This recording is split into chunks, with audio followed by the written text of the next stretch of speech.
Maybe. Sir George. Show me.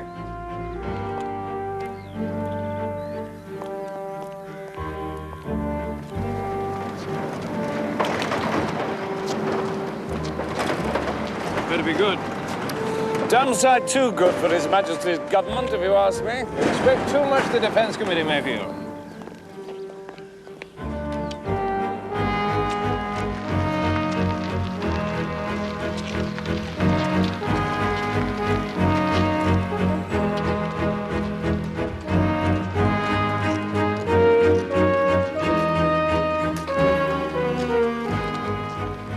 So this is it at last, is it? Mayfield Kestrel. Until we can think of a better name.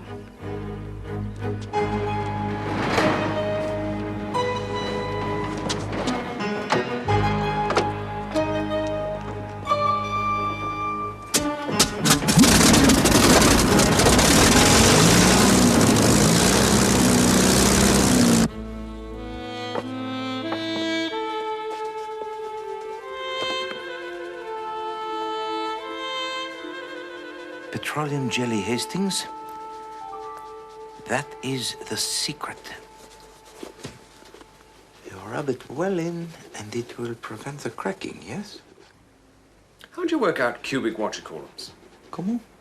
Cubic thingamies. How do you work them out? I mean, this ceiling's, what, 10 feet up, yes? So do you multiply 10? Hastings, I am trying to instruct you in the care of patent leather. Something that will be of use to you in later life. Well, so will cubic what's-it. Suppose I had to survey something or something. You do not deceive me, Hastings. You are having these eccentric thoughts because of this girl of yours, eh? The student of architecture. Well, we never seem to have anything to talk about. I tried reading a book about Bernini. She's very keen on Bernini. I couldn't make head or tail of it. No, Hastings. Women do not wish to talk about Bernini and cubic thingamies. I don't know that she wants to talk about anything. She's never in when I call round to see her. I end up having tea with her mother every day.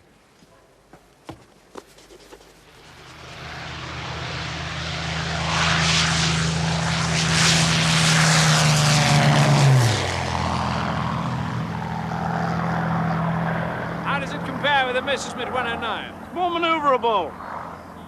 Got a turning circle of 800 feet. Visibility's better too. Fuel injection? No. Pity. PM's very keen on fuel injection. Yes, he's right, but we just haven't got a reliable system yet.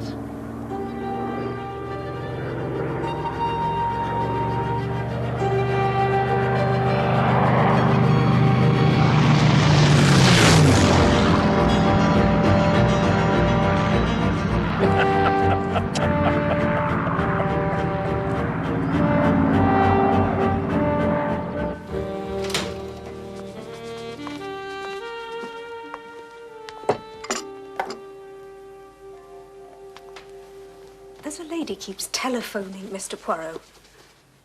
Sacre! What a terrible circumstance. There's no need to be sarcastic, Mr. Poirot. I was going on to say that I didn't put her through to you because she wouldn't give her name. Huh. I told her you don't take anonymous phone calls. But I do, Miss Lemon. Sometimes I think anonymous telephone calls are the only ones worth taking. But how will I know where to file her if I haven't got a name? Life first, Miss Lemon. Filing second. Very well, then. Next time she calls, I'll let her talk to you. And on your own head be it. You shouldn't tease her, Poirot. She makes it irresistible.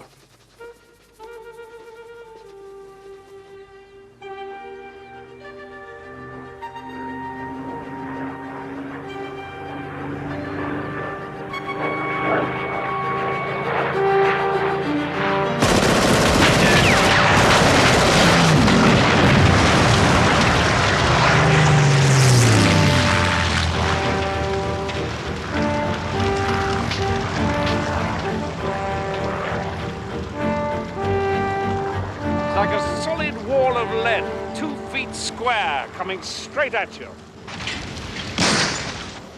The main spire must be tremendously strong to withstand the G-force of that turning circle. And the recoil from the guns.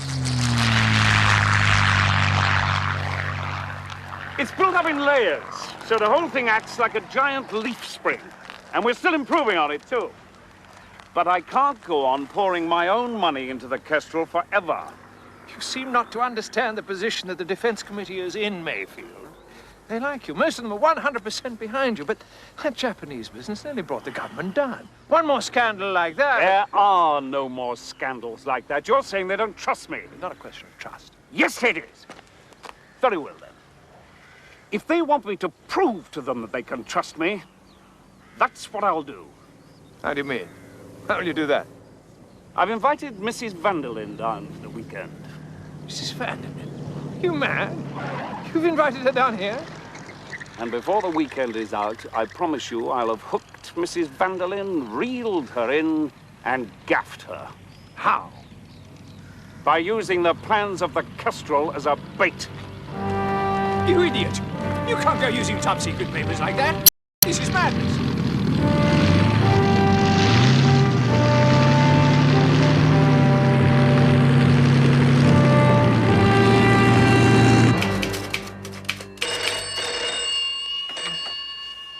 Hercule Poirot's residence?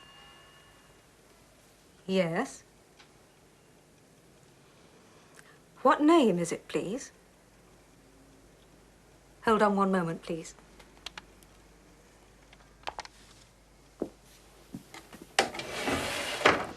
It's your anonymous telephone caller again. She's calling herself Miss Smith this time, but it's her. Put her through, Miss Lemon. Yes, Mr. Poirot. Are you there? Mr. Poirot will speak to you now. Hello. Monsieur Poirot? Yes, Miss Smith. I need to meet you, Monsieur Poirot. This is a national emergency.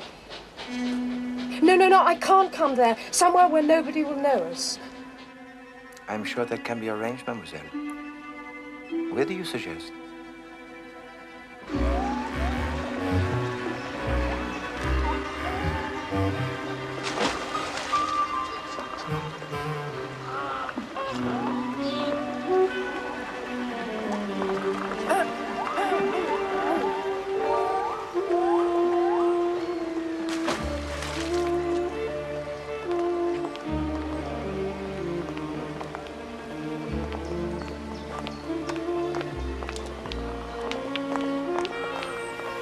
Monsieur Poirot. You are not Miss Smith. Yes, I am. Where's your green carnation? I wanted time to study you. Besides, green doesn't suit me. I was carrying my times. These arrangements, once made, should be adhered to, Miss Smith.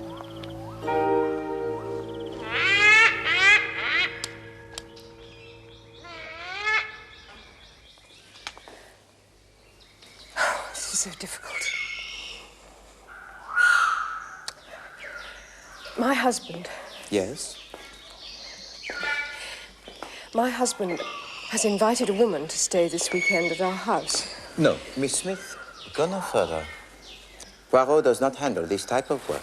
No, you don't understand. This is a dangerous woman.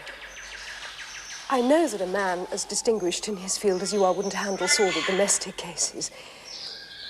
There's more at stake here. I see. My name is not really Miss Smith. I am astounded. My name is Mayfield, Lady Margaret Mayfield. And who is Lord Mayfield? There isn't one. I'm only Mrs. Mayfield, really. But my father was an earl. And who is this dangerous woman you talk about? Mrs. Joanna Vanderlyn. Mrs. Vanderlyn is rumoured to have pro-German sympathies. There was a scandal 2 years ago with the young Marquis of Lowestoft. He shot himself. Yes, I remember. Mrs. Vanderlyn was involved? Yes. It was thought that he passed on to her certain secret information. I did not know that. It was kept hushed up as much as possible. His regiment had been involved in testing the Galahad tank. And you think... My husband is engaged in a lot of projects that are crucial to the future of this country if an enemy should gain access. Surely you do not suspect your husband of treachery? No, of course not. But the government has treated him very badly ever since that Japanese business. You must have read about it. Even though his name was clear, they still don't give him the backing he needs. Bitterness may make him less careful than he should be. Please help me, Monsieur Poirot. There is so much at stake for England.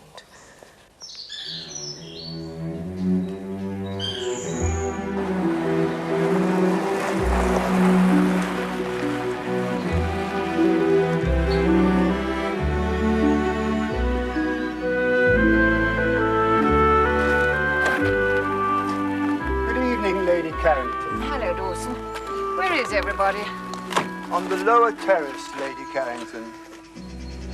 We can only put our trust in the League of Nations, pray for peace. Isn't that a rather peculiar thing for an arms manufacturer to do, sir? What is it Beverly Nichols calls you? Merchants of death? Mr. Mayfield is an armaments manufacturer, Reggie, because this particular game can only be played from strength. Oh, quite right, Sir George. Oh, sorry, Dad. Didn't realize it was all a game. Where has the fabled Mrs. Vanderlyn got to, I wonder? Haven't the foggiest. She arrived hours ago. You've met her before? Not since I was a child. Please.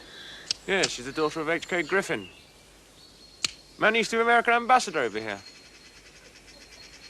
Apparently, we all have to be very nice to the Americans these days. Ready for when the war starts. Huh? Mother's finally arrived. All these exciting people. I wasn't warned it was going to be a rout. Isabel, I'm so glad you could come. I'm just sorry I'm so unforgivably late. Will I be completely de trop if I don't change? You'll be the talk of Steeple Bumstead. Oh, God, I wouldn't want that. Good journey, darling. Lovely, George. The A11 is particularly enthralling at this time of year. Hello, Tommy. May I introduce Monsieur Hercule Poirot? How nice to meet you. Foreign, yes? You'll soon pick up our little ways. Talking of which... Oh, how English. How very, very English. We've got some very American dry martinis mixed, if you'd like one. Oh, that would be wonderful.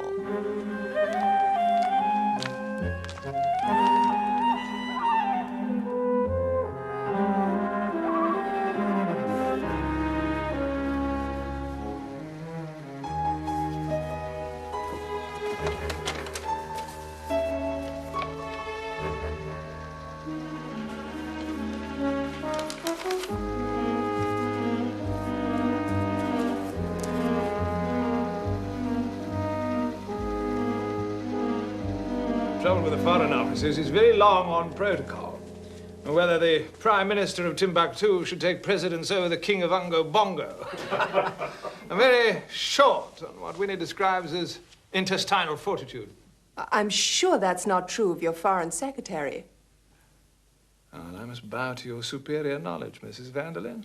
I'm sure you know Mr. Eden a great deal better than us humble souls, eh? Oh, I wouldn't say that. But when I had lunch with him yesterday, he was saying more or less the same as you about the Foreign Office's passion for protocol. No, thank you.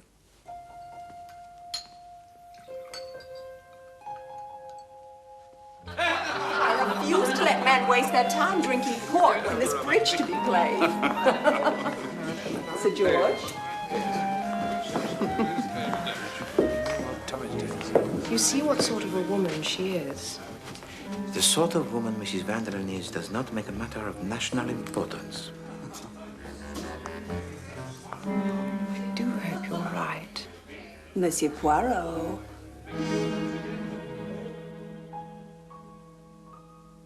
Actually, the whole European situation's rather like a bridge game at the moment.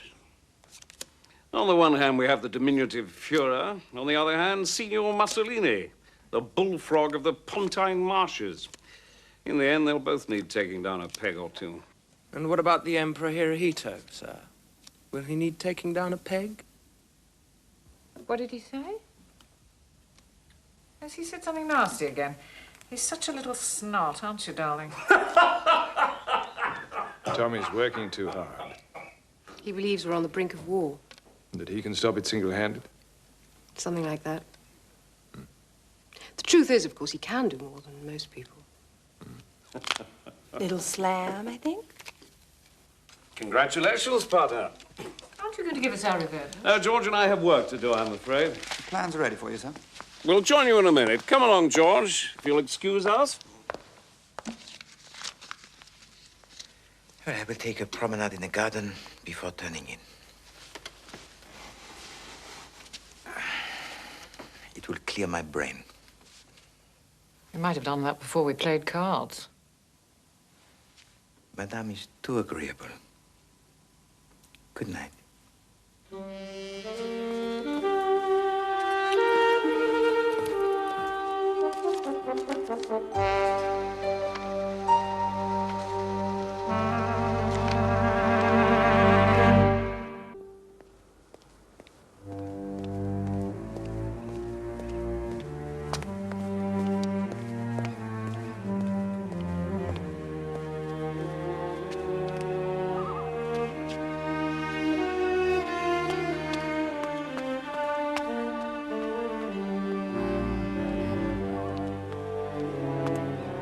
There you are, my friend.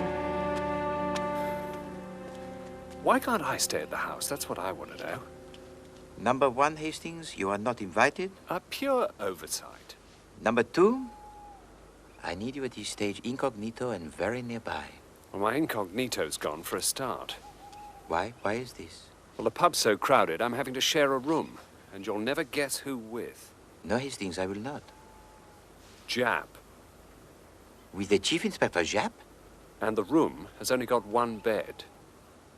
I wonder why the Chief Inspector Jap is here. You're not very sympathetic. We all have our troubles, Hastings. I would rather share a bed with the Chief Inspector Jap and 3 of his sergeants than to be partner at a bridge with the Lady Carrington. Yes, I've been hearing about her from the chauffeur. Apparently Sir George is trying to get her to give up cards altogether. Yes, well, I'm very pleased to hear it, mon ami. She plays abominably. No, but she loses a lot of money at it. She's heavily in hock to moneylenders. Really? Hastings, try to find out for me, if you please, who asked the Chief Inspector to be here? That is most interesting.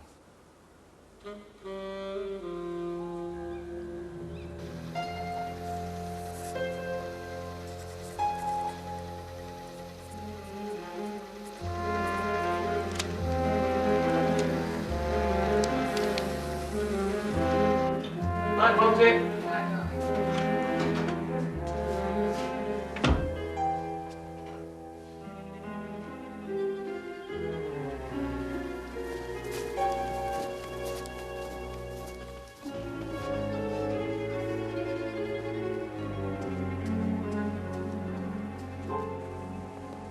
What do you think of this idea of detecting aircraft by radio echoes? RDF? Feasible. We put a certain amount of money into research. How much money? Not going to tell you that. Oh, hello. I just came in to fetch my bag. Don't mind us. Good night again. Good night. Having that woman here is a mistake, Mayfield. No matter what your intentions are, do you no good. Do me a great deal of good when I get her put into Holloway prison. Ah, it's all nonsense. All this talk of trapping her. What was that? What? Someone ran across the terrace there. I didn't see anything. Anyway, how do you intend to trap her? Sure I saw something. Why do politicians treat everyone else like idiots? Probably because they voted for us in the first place.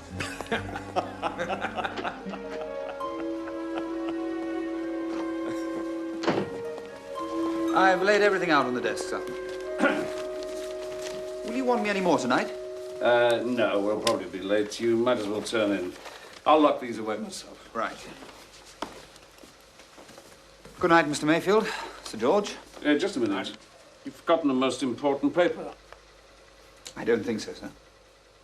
Sheet number 3, the mathematics for the aluminium stressing. I put it on the top. Well, it isn't here.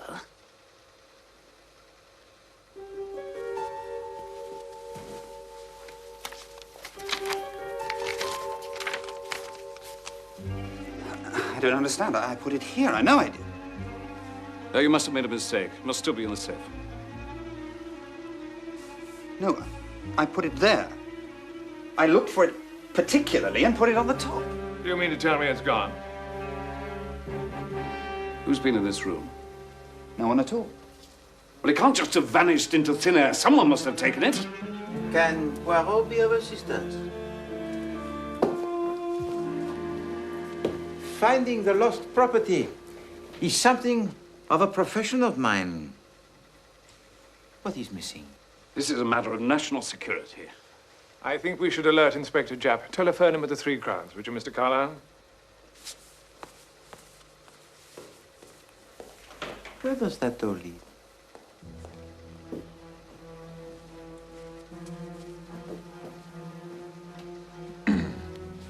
Well done. This wasn't meant to happen. But it was, you said. Not like this. She's turned the tables on us. Oh, my God, I knew it. I knew it. I told you not to play with fire. What am I going to tell the PA? Nothing for the moment. You mustn't panic. I'm damned if that woman's going to get away with it.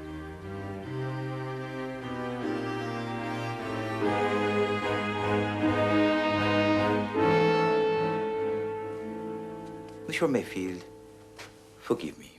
I do not wish to delve into the secrets. But please, can you give me some idea of what is on the paper? I don't know how closely you follow international events, Mr. Poirot, but Germany has just announced that she has parity with this country in the air. So I understand. Yeah, well, what that means is that that piece of paper is perhaps our only chance of keeping our civilian population safe from aerial attack. Am I exaggerating? Not a jot. So the technical breakthrough, huh? And worth a considerable amount of money. Oh, money doesn't enter into it. Well, it might be some people, and in certain quarters. Traitors, you mean? Indeed. But anyone, me included, could knock on the door of the German embassy, and when I come out, I could be a rich man if I had these papers? Certainly. Monsieur Carlyle, before I went for my promenade in the garden, you volunteered to get the papers ready in here? Yes. And shortly after that, everyone else went upstairs to prepare for the bed? I presume so. I don't know. Yes, they did. Mrs. Vanderlyn came down again. Indeed. That's right. She'd forgotten her bag. Ah, the old gasp, huh? Oh, no, pardon. The old wheeze. To return for something you say you have forgotten. Quite. Monsieur Carlyle, after you had opened the safe and got out the papers, did you leave the study again even for a moment? No, not for a second. So, everyone else was upstairs preparing for the bed, except Mrs. Vanderlyn, who came down for her bag. And yet, the plans are stolen.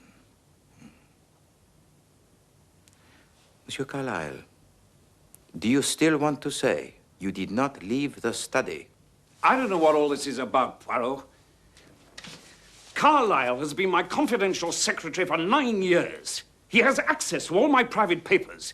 He could have made a copy of that sheet any time he liked, with no one being any the wiser. Why would he need to stage a rather clumsy robbery? Thank you, Mr. Mayfield. If Monsieur Poirot has any suspicions, I should like all my belongings searched. No, Monsieur Carlyle. I cast not the aspersions. It is a small problem merely, but a problem that will agitate the little gray cells most adequately. With Carlyle on guard all the time, I don't see how anyone could get into that room. Yes, well, it is no use running to conclusions, Monsieur Mayfield. It was from there that you saw Mrs. Vanderlyn in here. A little further back, I think. From where I was in the garden, I could see that the dining room was in darkness. But it would have been quite possible for someone to use those doors to get out onto the terrace and from there into the study. I told you I thought I saw something. Right, George, who did? There! Across the lawn to a waiting car. He'll be miles away by now. No. The one way through the garden would have taken him directly past me. What's going on? Get back to bed, Brigit. So, an interesting situation. The only person who could possibly have stolen those most important papers is one of us. Or Mrs. Vanderlyn.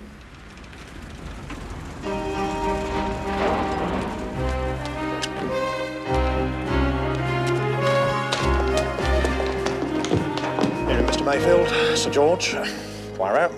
What's all this then about a theft? A very important secret paper has been stolen from my study, Chief Inspector. Right, lads, fan out. Whittaker, take the north end of the house. Dobson, the upstairs landing. Beales, the servants' quarters. It is not perhaps as simple as that, mon ami. Whoever stole this paper will not leave it lying around where we will find it. Leave this to the professionals, Poirot. Missing documents are an everyday occurrence to my lads. I'll bet. And who might you be? His son.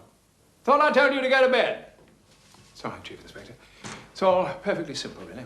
You see, we know who stole those papers.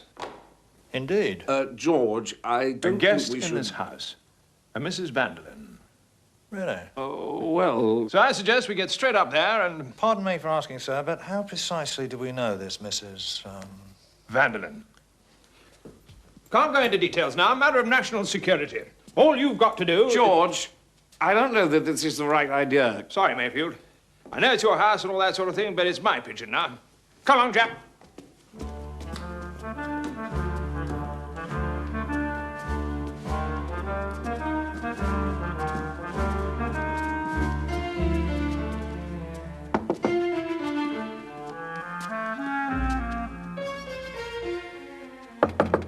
Mrs. Vanderlyn?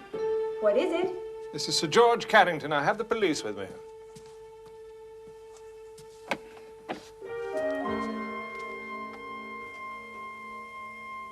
What do you want? I'd like you to get dressed, Mrs. Vanderlyn, and accompany me to the local police station. What are you talking about? If you just get dressed, madam. Damned if I will. What for? Some papers have been stolen from Mr. Mayfield's study, Mrs. Vanderlyn. And? If you could just get dressed, Mrs. Vanderlyn. Did you plan this, Mr. Mayfield?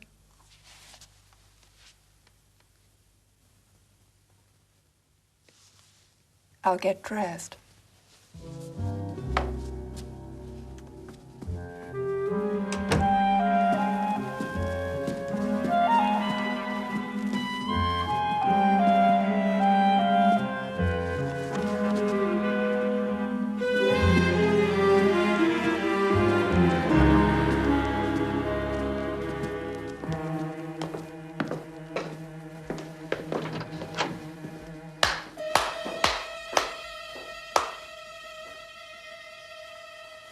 You join us at the station, Mr. Mayfield?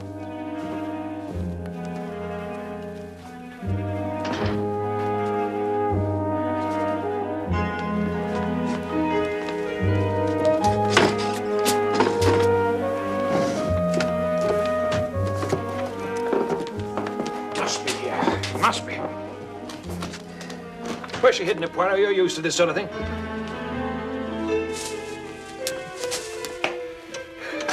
She's got it with her, that's what it is. They'll find it when they search her.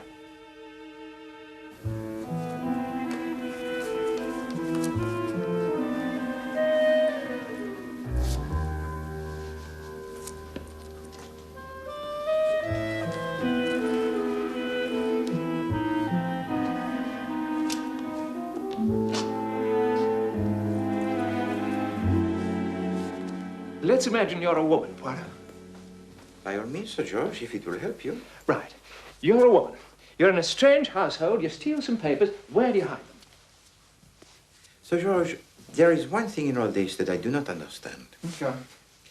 I demonstrated, quite cogently, I think, that of all the people in the house, only you, Monsieur Mayfield, Monsieur Carlyle, and myself could possibly have stolen those papers, yes? Right. And yet you go on talking as if Mrs. Vanderlyn was without doubt the miscreant. What? Oh, yes. Well, that sort of thing's all very well, I'm sure, but it's only theory, isn't it? We're practical folk here, Poirot. Yes.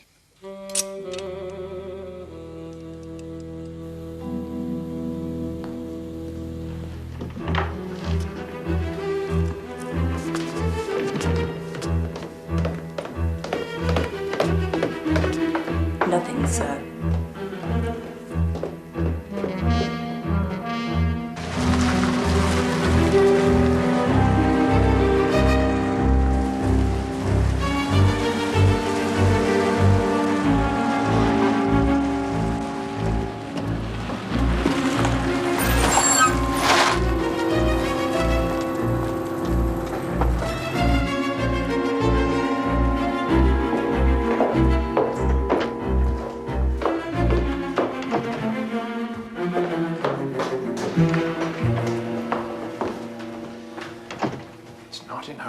She hasn't got it on her either. This is a disaster, Mayfield. She must have hidden it somewhere to collect it later. Froggy thinks she didn't do it. Froggy knows she didn't do it.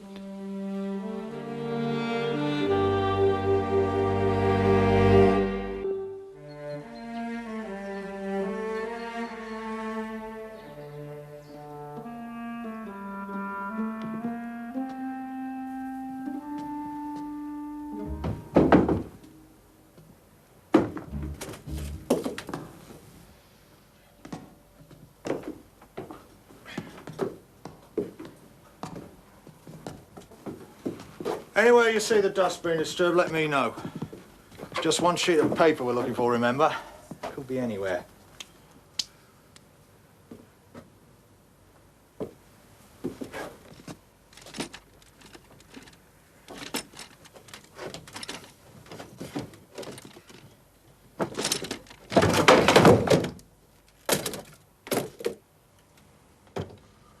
Let's get rid of that.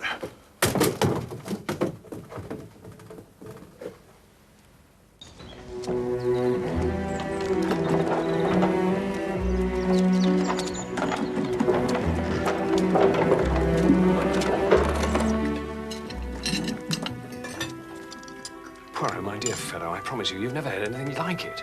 You know those boots he wears? Bang. The other one, crash. When he finally gets into bed, it's worse.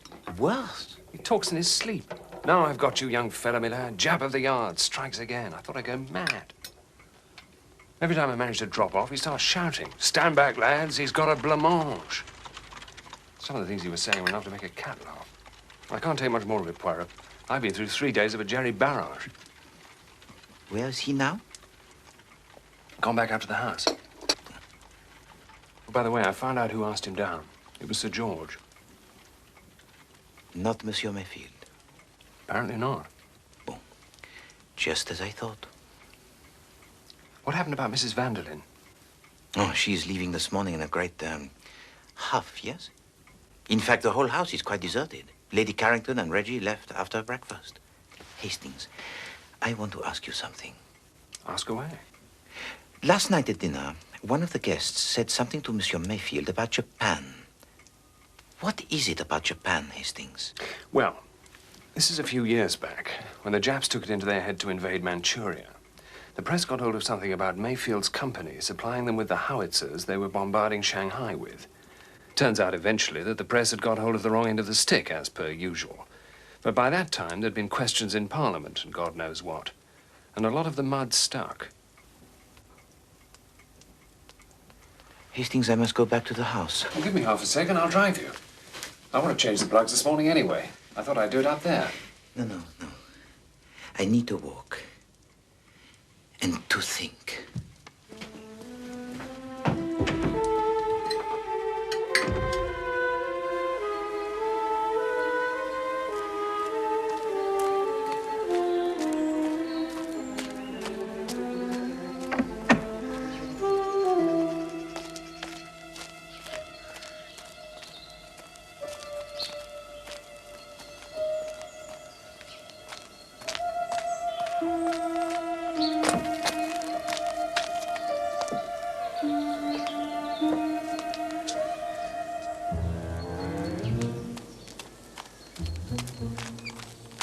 Mrs. Vanderlyn. You left this behind. Thank you.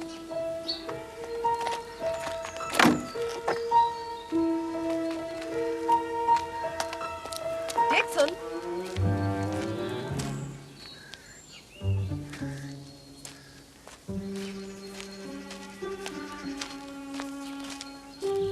Post this for her, will you? She'll only forget.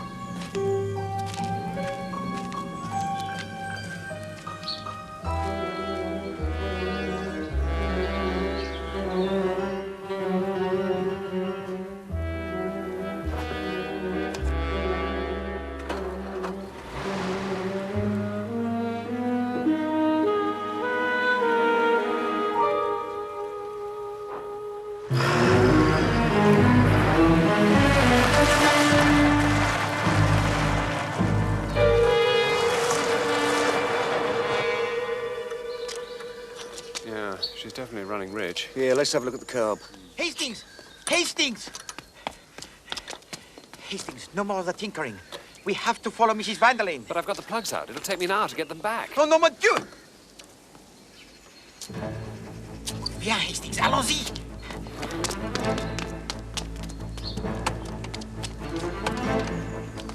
Hey!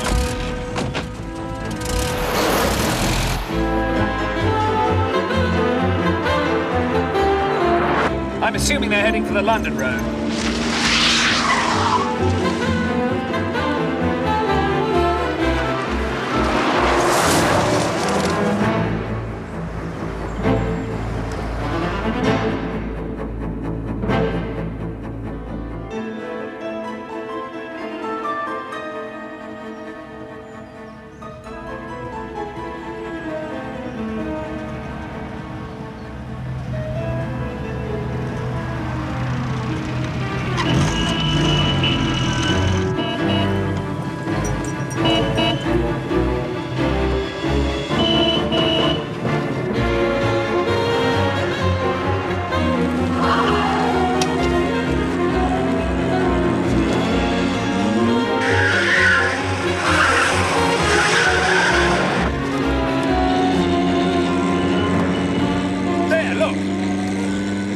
Don't let them see us, Hastings.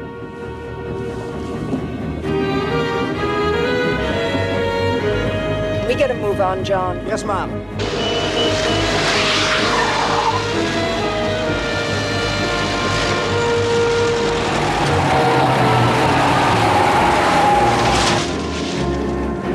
Damn! What is it? They should have turned left on the A11. Why is that, Hastings? Because that's the road to London. Where are they going then?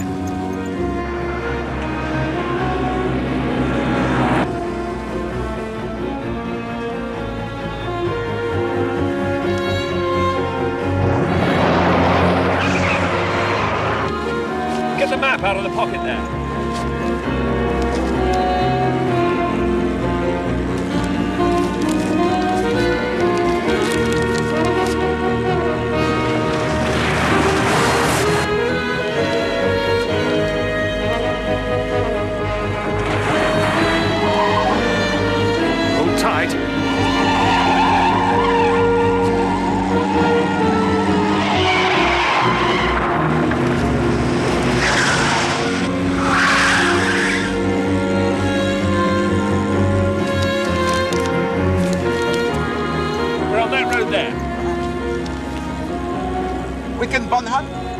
Clavering? Brent Pellan? No. Mean anything to you? No. Perhaps where they're going isn't on the main road. Look at the villages on either side of the road.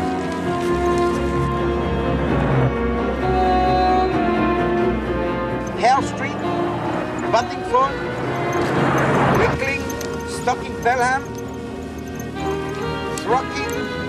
No. The fellow I knew at the front had a place in Throcking. Right next door to the German ambassador's country house. Hastings. Oh, my God. Can we get there before them? We can have a damn good try.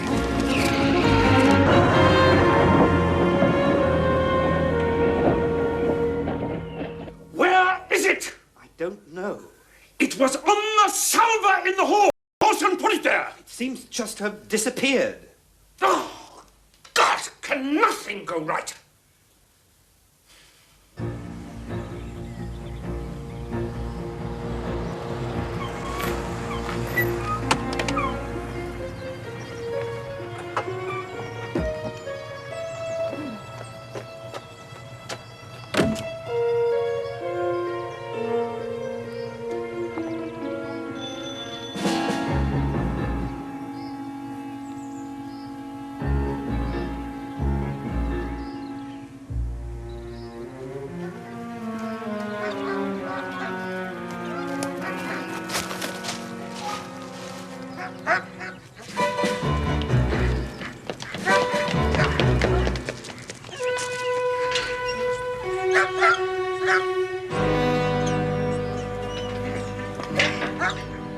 Good God, Poirot. Yes, Hastings. We have seen enough. Come, my friend.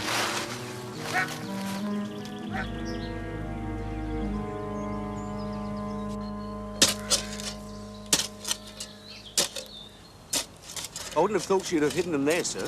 Have you got any better suggestions, Constable? No, sir. Poirot! You have to trust me, Margaret. I do trust you, Tommy. Everything you've worked for is at stake, though. It'll be all right. Who is it? Bonjour. What do you want, Mr. Poirot? I have come back to tell you that the plans have been safely delivered. Delivered? To the German ambassador. I'm sure Herr von Eckensdorf was very pleased. Tommy, what are we going to do? Also, Lady Margaret, I found this from one of your guests. It needed to be posted. Give me that. I don't want to read it. The address is probably a little cigarette shop or a newsagent, Monsieur Mayfield, huh? From which you can collect it at your leisure. No need to go into that, Mr. Poirot. Let sleeping dogs lie. No, Monsieur Mayfield. Between the husband and the wife, there should be not the sleepy dogs. I have no wish to read a letter belonging to one of my guests. Oh, really? Suppose I tell you that this was written by Mrs. Vanderlyn, and that I could guarantee that you would not understand one word of it.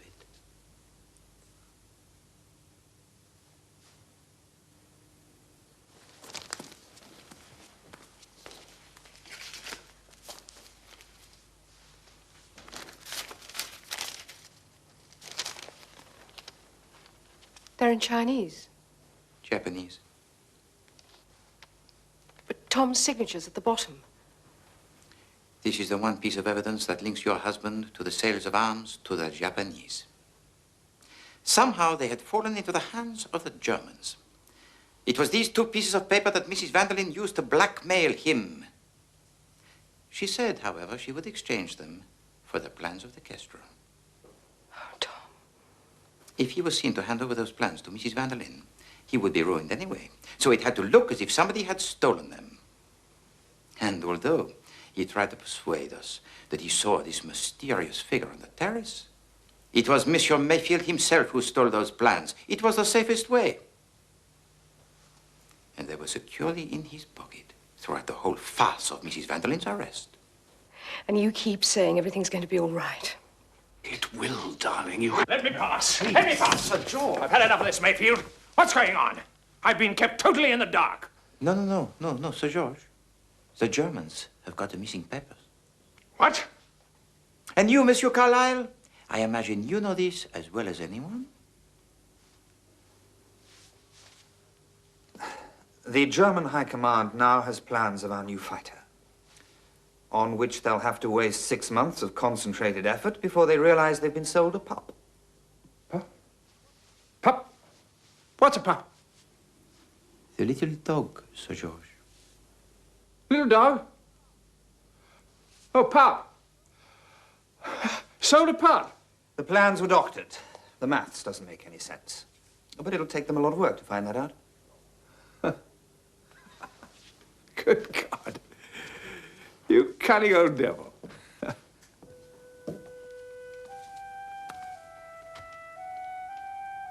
Tommy.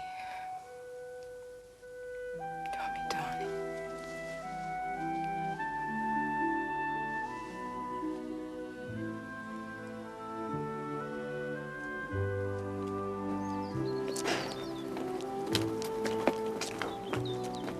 goes against the grain, letting that Vandalin woman go scot-free. Ah, she will pay eventually, mon ami. For the moment, let her enjoy what she thinks is her triumph. If you ask me, it just shows the dangers of meeting anonymous women at the zoo. In you go, Jack. Well, Lady Margaret got what she wanted anyway. Her and Mayfield are all lovey-dovey again. Must be depressing for you when that sort of thing happens, eh, Poirot? What sort of thing? Well, everything working out for the best. Some married couple ready for a second honeymoon. Orphaned children reunited with their parents. Yes, it is hard. But we must put on it a brave face, huh? And not allow cheerfulness to keep breaking through. Drive on, Hastings.